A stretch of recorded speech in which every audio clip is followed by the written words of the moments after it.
Hi guys, it's your girl Saria. And I'm Sherry, and you're listening to Her Untold podcast. How are you today? Shit, you talking to me? I thought you were asking me.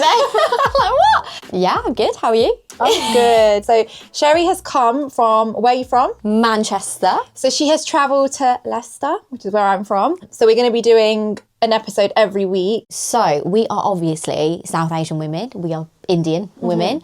And I think that we want to deep dive into our culture a little bit and talk about taboo subjects that maybe people aren't really talking about. I feel like in our culture, everyone is so judgmental, and everyone's so scared to say anything. Even postpartum depression, people never even used to talk about that. And now I feel like it's a bit more spoken about, but especially in the South Asian culture, everyone had to hide it like a secret, like it was something bad, like that your hormones are shifting and stuff. You've gone through stuff. I've gone through stuff, which it's not very normal in the South Asian culture. Well, it's getting more normal. Yeah. But it's still, from the older generation, it's still frowned upon and they don't really get it. And then it's women are told to not kind of do these stuff. But why? I don't get it. So why don't we talk a bit about ourselves so we make a bit of sense? You go first then. Okay, I'm Sherry. I'm 29 years old and I am a Brummie living in Manchester. And essentially, I left my career as a science teacher to be an online fitness coach and start my own business. So we have very similar career paths, I guess. Yep. And in terms of my life, I married outside of culture. I got married in April 2023 to a man I met on Tinder. But we will delve deeper into that a little bit further on. Yeah. I have a daughter. She is almost 2 years old, actually, just over 1.5. And so he's white British. Right. So my child is mixed. I'm raising her as a Sikh child just because I followed the Sikh religion to some degree.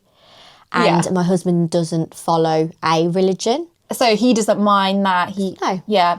Okay, because a lot of people might say, oh, you can't do that. You got because it goes back to, it's more, again, patriarchal men. They think you should follow the man's values and cultures and all that kind of stuff. And a lot of people might be against that and say, no, but you're the woman. All these sexist people, it is, they'll say, no, yours is not as important as the father's. Yeah. I think in our culture, it is if you're a female and you marry a man, whatever culture he's from, you become that as well because you take on his surname. But actually, in this day and age, if you don't choose to take on his surname, regardless if you did or didn't, it doesn't matter anyway. Why should you then not be allowed to be the culture or the religion you were born with in the first place? Yeah.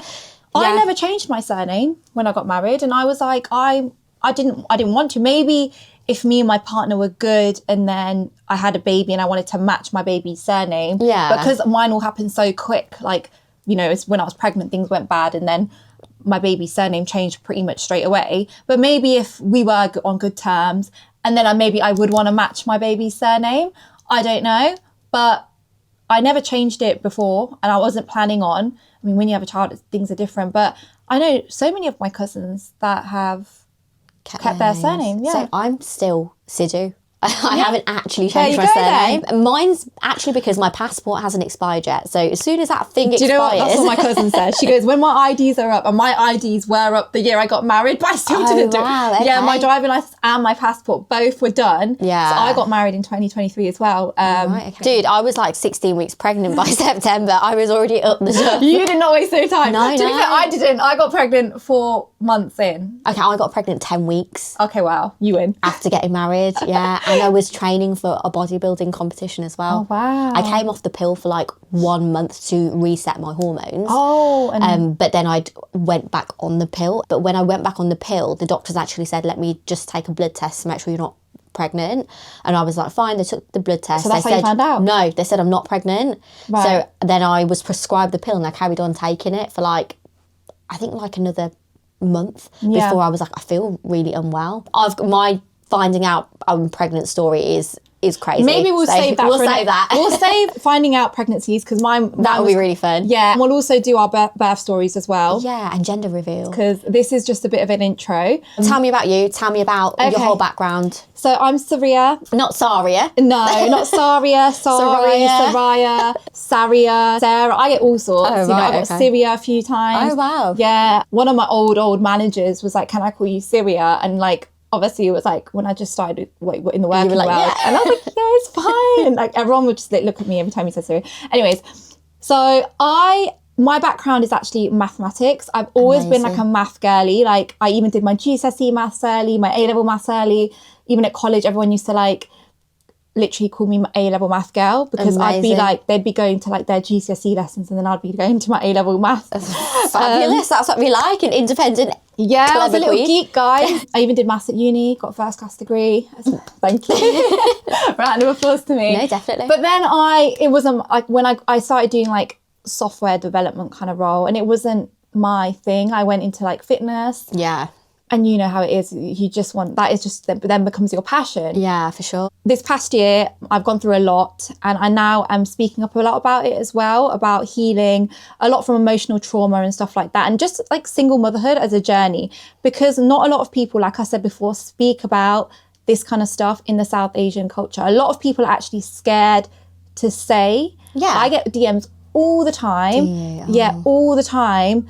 That of women, and I feel so sorry for them. They're like, I really, they know their partner is doing X, Y, Z, like worse than what I've gone through, and they know it, and they're like, I can't go, because they're not even scared what their parents are saying. They're literally saying their parents are saying, come home. Like, it's not even their parents. They're scared of what the culture as a whole. That's really sad. Yeah, really, and I'm like, really why sad. do you even care about, if your family are being supportive, even if they weren't being supportive, you know, you got to do what's right for you and your child. Like, 100%. I'm not one of those people that I don't give a shit about what, you know, some random auntie is saying up the road. I really don't care either. I'm very much like that. And then, no offense, they're probably sitting in an unhappy marriage, getting abused all the time. Like, who really looks embarrassing? Someone who's got self-worth, can stick up for themselves and be independent, or a woman that is literally being like a yes girl, is literally getting abused, cheated on, lied on, whatever it might be, and she knows it and is showing she hasn't got no self-respect. Like, what is actually more embarrassing, the person that's doing that or the other thing? So I think sometimes people think if they stay quiet, it will go away as well. It just gets worse. But you can see it from an outsider's point of view looking in, but when the person's in it, it's so difficult to actually understand what's going on. Yeah. And I think that's the most difficult part. It hurts to know that women are going through that and not speaking up about it. And it just shows that, like, back in the day, even my parents said it, like, oh, try and marry within culture and stuff like that. Oh, yeah, so did mine. There you go. My whole family. They say it, but now I know my parents view it all differently. They just want me to be happy. There you go. I don't think they really care the slightest. I've got cousins that have married outside of culture too. Yeah. And their husbands are the best husbands, the best dads. Yeah. Better than the ones that have married within culture. That's not to say everyone within culture is bad, but it doesn't matter about the culture. It matters about the guy. Person. Yeah. So I'm Sikh and Saria's Sikh as well. Our religion teaches about equality. I think that's like our basis, our foundation of our religion, right? Yeah. And I think what has happened to the equality, it's like men and women, okay, we're equals, but what about within the culture itself? What about outside of the culture? Yeah. So what makes me different to a white female, a black female, a Muslim sister, a Hindu sister? Like, what makes me different to them? We are all people. We're born the same way. Yeah. We're conceived the same way. Yeah. Well, a multitude of ways, but we're conceived. Yeah. We live for a certain amount of time and then we die. So I'm not going to go on this pedestal and someone sits below me. We are all equal. Yeah. And that's how it should be. But culturally, something needs to change. And I think slowly it is changing. People are marrying out of caste, out of culture. Because caste used to be a thing as well. We won't go into it. Yeah. But I know, not so much my family, but when I went to university, all these girls were like, oh no, I can't talk to him, he's not this He's caste. not this caste, He's not this caste. And I never really experienced that because my mum and dad were different castes anyway, so maybe that's why they didn't put it on me. The main thing is to be happy. Like, you're so happy with your partner and you married out of culture, so it just shows.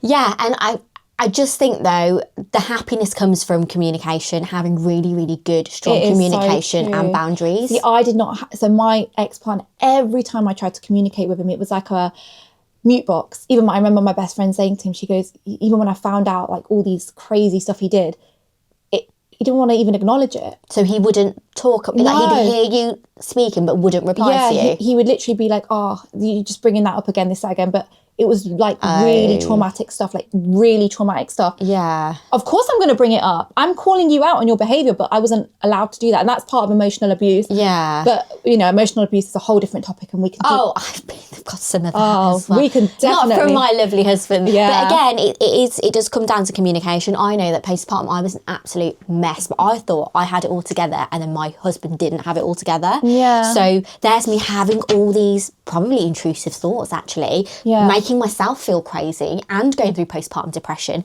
and being away from all my family and friends because I self-isolated in Manchester. We don't have any family or friends there to support us. We didn't get kicked out of Birmingham. That's not what happened. We chose to move. And I really do believe as well, you grow when you're outside of your comfort zone. But I didn't expect to be pregnant that quickly as well. So I thought I'd make friends, go to the gym and social events and make friends before getting pregnant. Yeah. But a lot of people said to me, actually, when you're pregnant, you're going to go to these baby groups and make friends. No, my pregnancy wasn't like that. My pregnancy was me busting my ass, working. I used to be a science teacher, so I was taking on as much work as I could. I was a very big girl when I was pregnant as well. Yeah. Probably ate my body weight in everything in the fridge. Yeah, because you've had a big transformation journey. My transformation. Yeah, I'm only 5'2". How tall are you? 5 foot. I think I'm like 5'4" and a bit.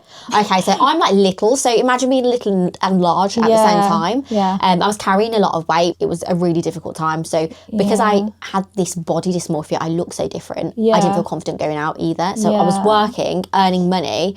Every time money would hit our account, we were having house renovation done as well. Right. So it was just like churning out.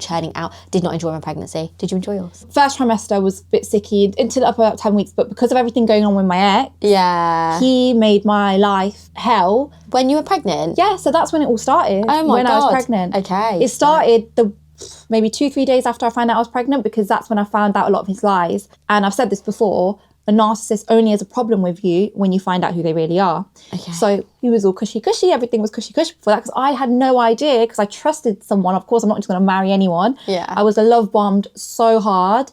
And when I found out these life lies, that is when he started having a problem.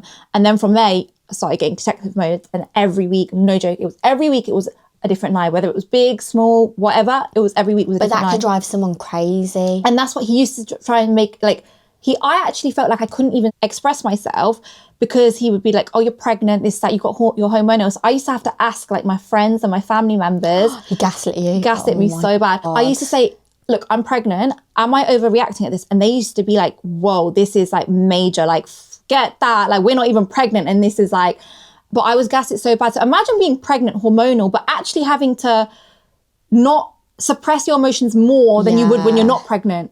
And then, so yeah, my pregnancy was hell because of that. Like, some of the stories are crazy. Like, just before I was about to pop, I was on the streets by myself, crying my eyes out. Yeah, for like over an hour, because my friend was coming from Birmingham, because that's where she was working. And I was just about to pop, and I had to pee like so bad, you know that. And he didn't give a crap. And there was so much emotional abuse that went on in pregnancy. Yeah. Then obviously postpartum, it got even worse. My postpartum was horrific as well. As in, yes, like hormonally it got worse, but as in, and then your circumstances, situations got worse and that's as when well. I found out even more shocking stuff. Do you know what? People always say, what got you through it? And I'm not joking. I think when you have a child, like, they just give you all this strength you didn't know you had. Like, honestly, like, every day didn't matter. Like, I knew I had to just give my son the best life. That, and obviously gym. Because as soon as I turned 6 weeks postpartum, I went to the doctors and they were like, you can start light again. Oh. So, yeah. And then even that same day I went to the gym, obviously I did not lift no weights or anything, but it just was nice for me to just get out the house. Go to somewhere and just do a bit of stretching. And I think I did like Yeah. a tiny bit of like body weight movement, what I could, what felt comfortable. Then slowly I started building it back up. But it was just nice to just even, because what I did at the gym that day, I could have done at home, but I needed that for my mental health. Just getting out. Get out and just a bit of my old normality back. It just makes you feel strong. Like, even though you're stronger physically, mentally it does. That helped me get through it. That, my son, obviously I've had great support with my family. But also I think just not holding it in. Like, a lot of women feel in our culture, they do have to hold it in. I feel not holding it in and being able to talk about it, because I had to suppress all those emotions for so long, because I was that emotionally abused. Like, he used to manipulate the story to everyone. And I never wanted to be one of those, like, you know, when you have a problem with your husband, you don't go, Mummy, Daddy, this happened, this, that. No. But it got to the point where he was manipulating the story so bad to others, I had to start proving to them what was real. I started showing screenshots, getting him, like, putting on my speaker when he'd call me, just so I had to prove to people what he was actually doing, because I was like, because narcissists, they paint this very nice picture of who they are. They will come across more charming than any person. So I was like, they're not going to believe me if I just tell them he did X, Y, Z. I got to show them. And that's what I started doing. And I think even that just helped, because it's not nice. I don't want to like sit there and just show everyone my life and stuff. Yeah. But I felt like I had to. Well, you've shared quite a bit on social media about your single motherhood journey as well. Yeah. And I think that probably helps a lot of women going through a similar thing that don't feel like they've got the voice to share what's going on. Yeah. When I posted that, like, you know, posted my family more, as in Duncan, Elia, on my page, more people started asking questions. Oh, how did you tell your family? My dad's really strict. How did you tell him? Was it an issue? What was your wedding like? Did you have a temple wedding at the Gurdwara? So, Did you? No. Okay, so what kind of wedding did you have? We just had a civil ceremony. Yeah.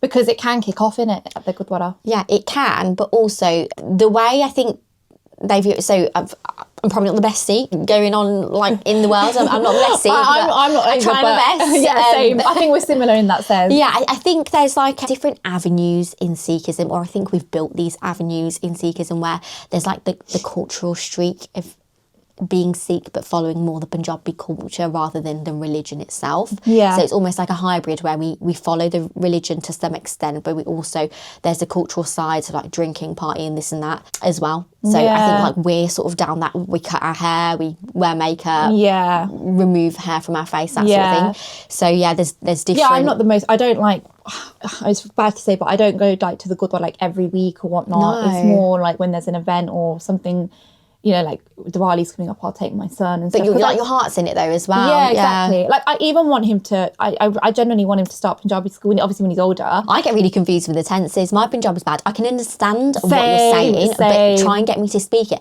I mean, my English is just about okay. So honestly, I was really bad at languages at school though, like French, German. Same. Oh my God. So I did bad. Spanish GCSE and I got like, I think a C, and that was I was, like I said, I was a geek, guys. So that was me. For me, it was quite...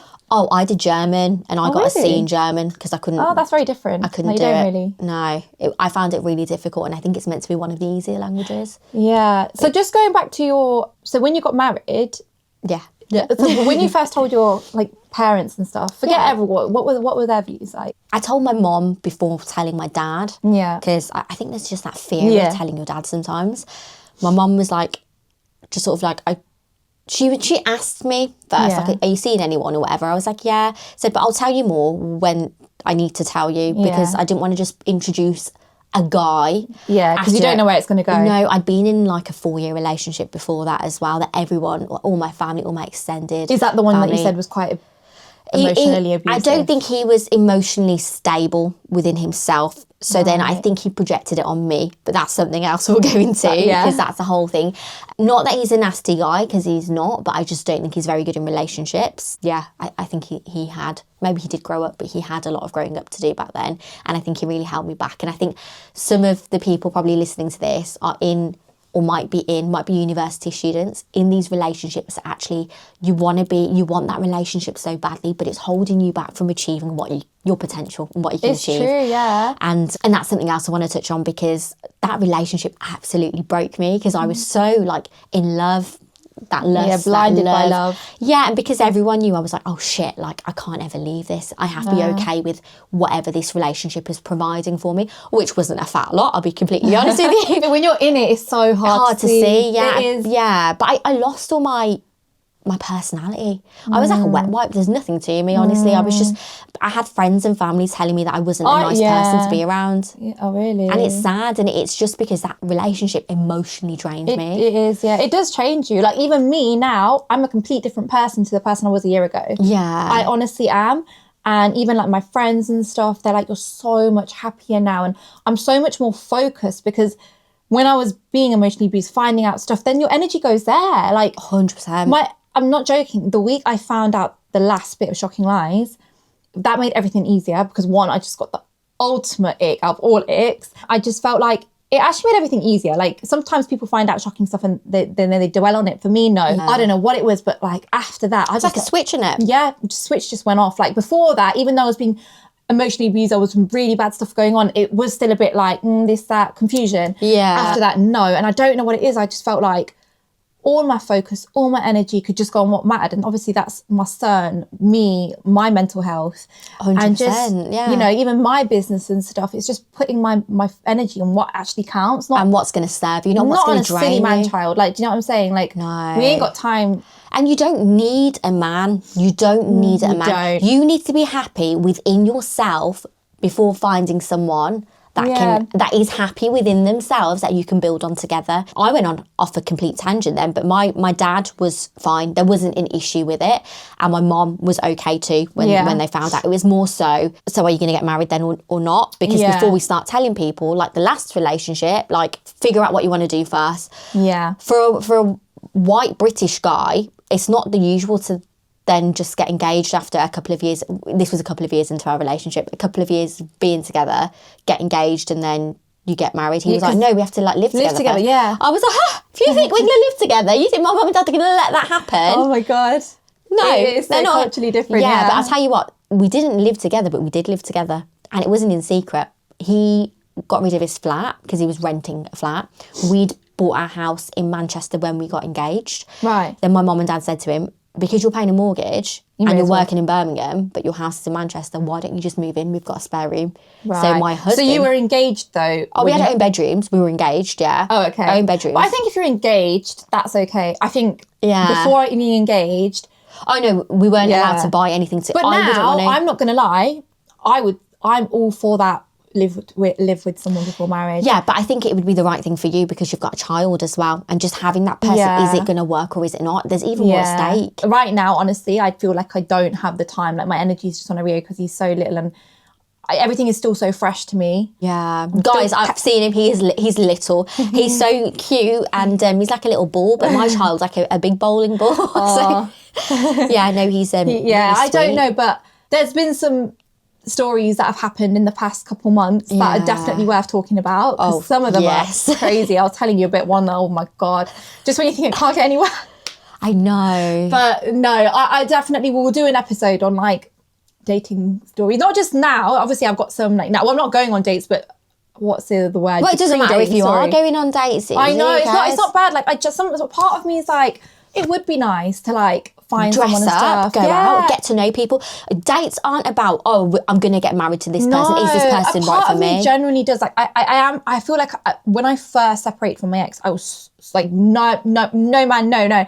Now I feel like because I've healed a bit. Yeah, I'm still on my journey, but because I've healed a bit, I feel like I am a bit more open to it. My patience is so short now with guys, and my standards are so high. Yeah, love that. So yeah, love that. Why not?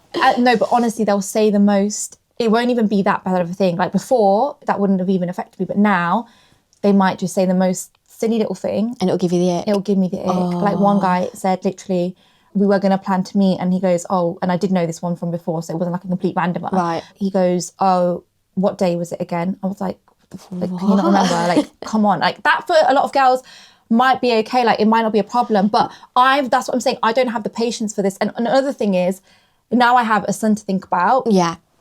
It's like, one, am I going to waste my time to go out with someone when obviously he'll be asleep and whatnot, it'll be after, but it's like I could go to sleep. So oh no, that is unattractive. Like the guy, if they're arranging a date, they should know when it is. Exactly. Take charge. They've asked you on a date. Don't ask me what to organise. I know. You organise it. I would just love for someone. And don't want to go bowling. I know.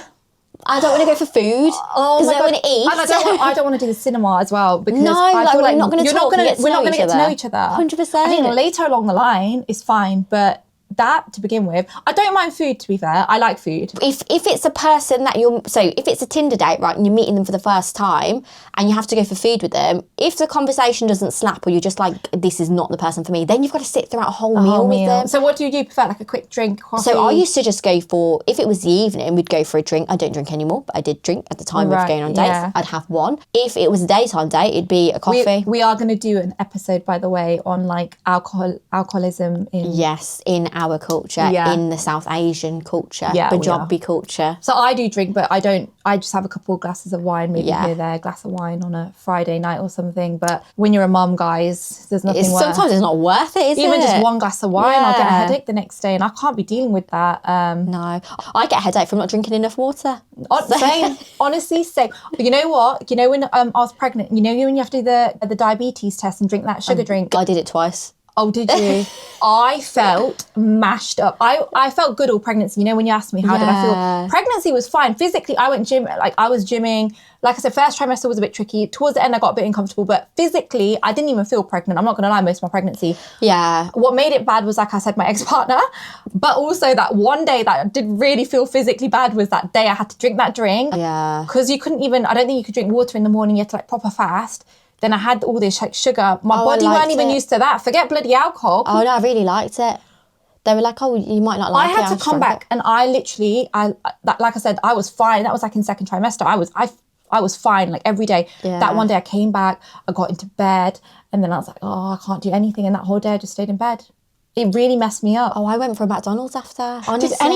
Did anyone else feel really bad after that? It's Was it just glucose me? tolerance test, isn't it? See if Yeah. you've got gestational diabetes. No, I was. Yeah, I hated it. Like drinking it was fine. It was just because I couldn't. Okay, you don't just get to drink a drink and then go home. You have to fast, and then when it's your appointment time, you drink a drink. People are going to think I'm a little. They take a pussy. blood test, then you drink a drink, and then you wait 2 hours, and then they take another blood test, just to and see then your you sugar go home. levels spike. But you've got to something. stay in the hospital, and you have to just Mine sit was down. done at the midwife clinic, but yeah, You have to stay there. yeah, Right? Yeah. yeah, and it So I was like sat these, there it was "Ugh." like these really uncomfy chairs, and then I had a headache. And they didn't want you to burn it off or anything. They wanted No, you to just yeah, stay you just put. have to sit there literally. Yeah. You can't do anything strenuous.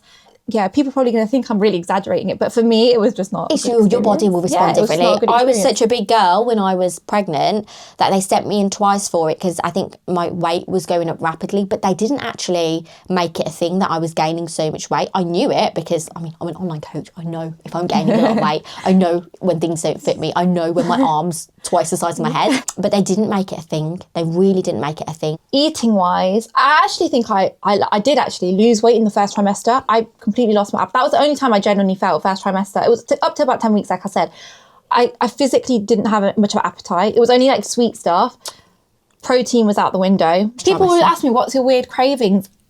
And I just felt like I didn't have any. Like, Oh. you always hear these things like, People pick the wall and stuff, don't they? Pika, I think it's called. oh yeah, I've heard people eat the eating wall. like mud. Is it mud? I'm sure it's mud. I need to go like Google this after. I have no idea. And it's like, it means you're actually deficient in something like Iron. iron, yeah. I really liked the thought. I didn't do it, but I really wanted like strawberry milkshake Yeah. in a bowl with ice in it. I think it was going around on TikTok, and it's what I was really craving with watermelon and grapes cut up and put in it. It was really random, but it's just what I wanted. Otherwise, my craving was McDonald's. I can't lie. Yeah, I actually think I did eat less in my pregnancy because even towards the end, like as you guys have probably seen, my baby has got a lot of hair. So I didn't really have heartburn, but I used to get gastro reflux a lot. Okay. So I got scared to eat too much at once because if I did, You'd have I'd have reflux all night. But you looked really nice as a pregnant. You looked like how I thought in my head I looked when you were pregnant. Do you know looked what? lovely. Every time I went to the midwives, they were like, "You've got the neatest bump. You've got the Yeah. neatest It was bump." tidy. Yours Yeah, was. I even had to go for a growth scan because it was that neat.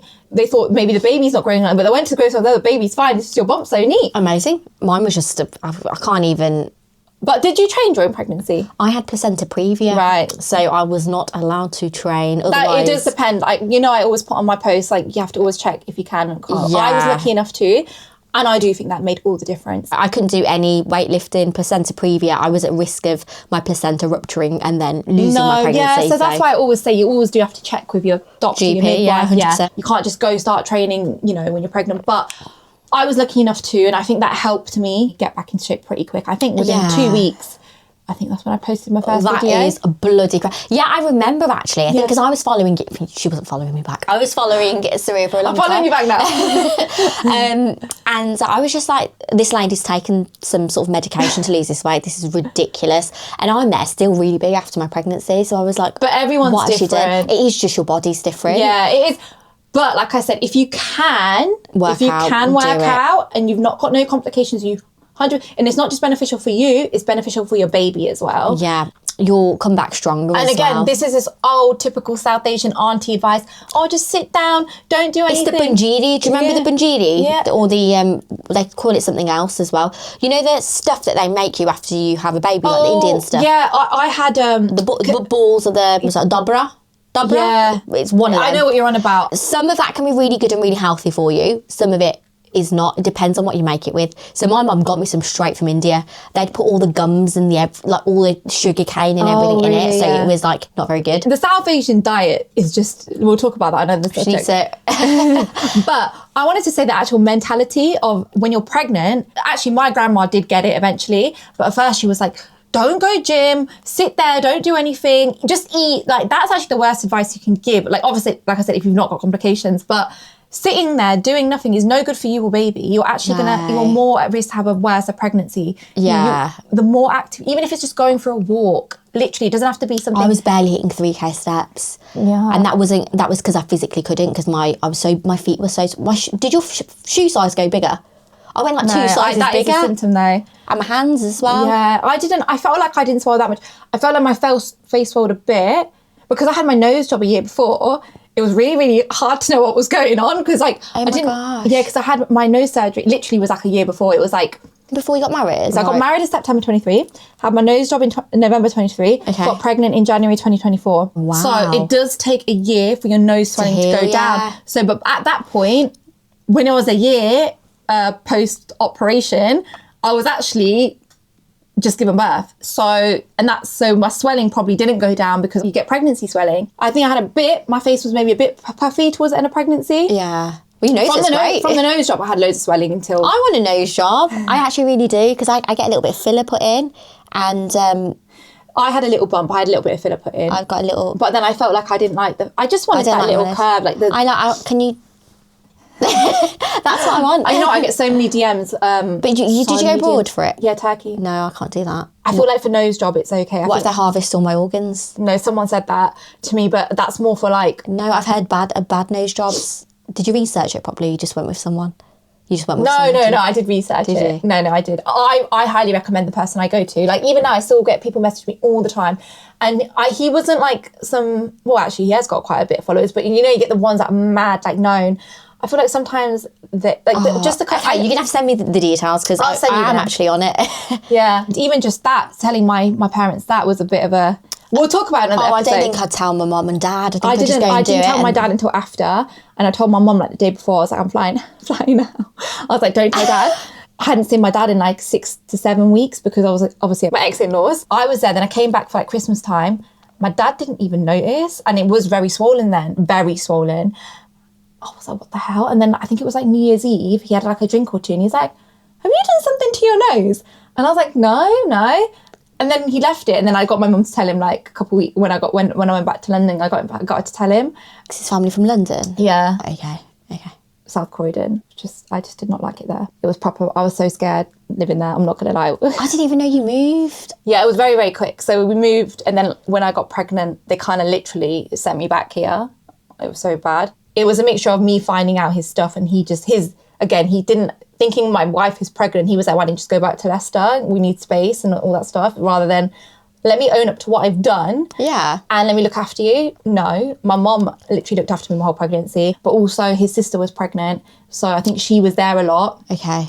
So then I think maybe she thought, okay, there's no one really at the house because the dad couldn't really do much. And then my ex would not be there in the day. So I don't know, but I was here a lot in pregnancy. And then obviously I got a house nearby here anyways. So like I always made it clear, I'm not living in Croydon. I made that clear from the get-go. Yeah, and I think Manchester. Again, that was another kind of trick. I think he tried to trick me in. Like he knew I was never going to do that. And then once I was married, he thought I was going to say yes to that. Like, guys, don't lie before you get married.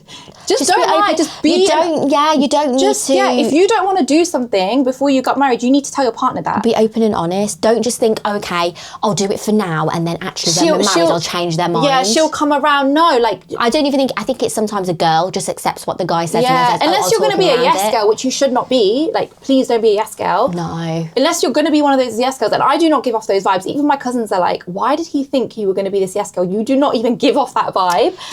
And they're delulu, but I wouldn't have coped with living with in-laws. I don't think I'd cope living with my own mum and dad. So we were going to actually move to Dubai. Take me to Dubai, Habibi. Yeah, and this was another lie because my business was kicking off. I was in the position to, when I found out those lies back in February 2024. Yeah. He weren't. And I was like, so what the hell were you leading on? It was all a lie. Like, I think he wanted me to stay at his mum's in Croydon, whatever. Was he a business owner? He's got like properties and stuff, but not a business owner. So, and it wasn't enough to go to Dubai, whatever. So I don't know why I was being led on for that. But then anyways, I got pregnant. Yeah. And I always said, even if we don't go to Dubai for whatever, it's going to be Market Harbour, which is where my house is now. Or even like Milton Keynes or something. I didn't want to live in London, but it is what it is. But you know what, Manchester, I've not actually been Manchester properly in ages, but I'm going there for my 30th with my friends. So Yeah. I'm going to check out her ends. I'm probably not going to do much. We're going on a night out and it's going to be like my first proper night out since I gave birth. Aria's going to be like 1 year old then as well. So, Be good. you know, my friends were like, come on, you're 30, you've got to celebrate it. Because I was being a bit like, no, Aria's birthday's just going to have Go gone. shopping. Yeah, that's what my friend was like. Selfridges. It was at the Old Trafford Centre. Trafford Centre's right by me. Oh, not Old Trafford, that's football centre. I've been there and I was front row. This was back at uni. My ex from uni, his cousin had like season tickets. I know him. Oh, no, not that ex. A different one. I don't know him. We need, yeah. I So might know him. he was from London as well. I don't think so. He just went to university in Birmingham. You know my first year uni ex. This Yes, is my I do. third year uni ex. I do. Yeah, oh God, that was another traumatic experience, guys. I knew him when I was in sixth form, but obviously you met him at uni. Yeah, That's crazy. he was a like yeah. But anyways, we've had a brief little introduction. There's stuff that obviously we'll go deeper into. Some stuff needs a whole episode, like I said, like finding out your pregnancy, this, that. But I thought just because if you've not followed us on Instagram, whatever, and this is the first time you're hearing about us, you might want to know a bit about our background. Even though we're fitness coaches, we're not really we might do the one-off episode, maybe. This isn't a fitness podcast. It's not, yeah, we want to make that But very if clear. you want to hear about some people might want to hear about some pregnancy tips and tricks. We'll maybe do one episode on like some little tips and stuff. Definitely. Especially in the South Asian culture, it's very different to like, and I'm sure you know this because your partner is white, like their diet is very different maybe to yours. Yeah. We're mainly going to be talking about breaking the cycle, things that are not spoken about in the South Asian culture, and talking about stuff that might be a bit uncomfortable for people to talk about. And if you want to share anything with us or you want us to raise a topic, we're more than happy to. So please comment what Let you us want to know. hear. If you're going through something you want us to maybe discuss, you can always, our DMs are always open. 100%. DMs are always open, and we have really enjoyed having you listen to the Hurt and Told podcast. Yeah, so we'll see you soon. See you. Bye.